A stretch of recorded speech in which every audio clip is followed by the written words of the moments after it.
My biggest criticism of the original Manhunt was that its violence served no larger purpose, that Rockstar's 2003 Gorefest felt less like some bold artistic statement than the ramblings of a kid who just learned his first swear word. Energetic perhaps, but utterly meaningless. But to that game's credit, at least it was something different. It may have just been a decent stealth game covered in gore, but at least it had that gore. Had it not been for the gratuitous displays of nauseating violence, Manhunt would have just been an average game with forgettable, derivative gameplay.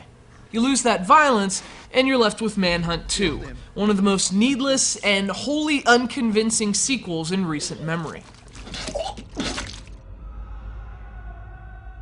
So when the news hit that Rockstar was developing a sequel to the internationally banned Manhunt, for the family-friendly Wii no less, the controversy swelled to an incredible level. Rockstar was under immense public scrutiny, and when they submitted the game to the ESRB, it was given the ignominious rating of adults only. That scarcely used rating is a step above mature on the holy shit scale, but more importantly, games with an AO rating can't be sold in the United States. The AO rating effectively killed Manhunt 2 in its original form, forcing Rockstar to go back and modify the game in order to get an M rating, hence the blurred cutscenes, and of course, hence the backlash. You see, in the original Manhunt, these gruesome kill scenes are plainly visible. They're unobstructed and fully exposed in all their disgusting and nauseating glory.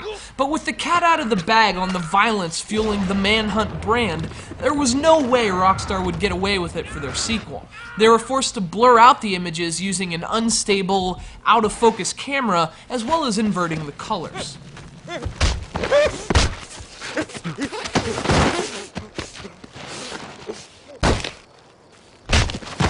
What's interesting is, although it represents a degree of censorship you'd never have seen in the first game, it actually leaves a taste not unlike the first Manhunt. The censored kill scenes don't feel stylish, they just feel censored and unnecessary. Even more so when they're edited, they feel totally arbitrary, just as the violence did in the first Manhunt.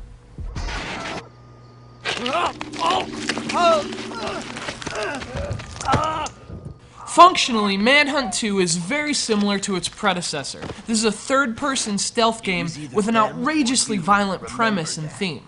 Playing this time as an escaped mental patient, you're again forced to kill, but this time, it feels different. I mean, the gameplay is glitchy and technically flawed, unlike the original, but it's more than that. To the first game's credit, when it forced you to kill someone, it created a real sense of unease. The sequel doesn't. In fact, Manhunt 2 feels more like some other company's ripoff than a true successor to the Manhunt throne.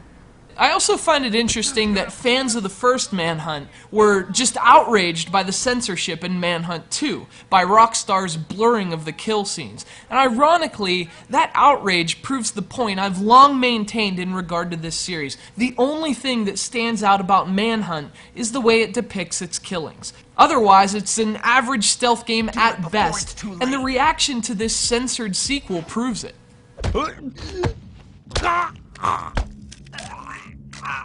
As with the original Manhunt, this one was sent to us by Dean from California, so we have to send him our huge thanks, and I can only assume he sent us this game because he was tired of its terrible camera. When Manhunt lost its blatant gore, it lost its appeal, a truth that speaks as much to the hollow design beneath the blood as to the shallow tastes of its defenders. Now, the funny thing is, this game is still darker, more disturbing, and more violent than just about anything else on the market. But even dark and disturbing doesn't save the clunky Manhunt 2, a game that was doomed before it even stepped out of the shadows.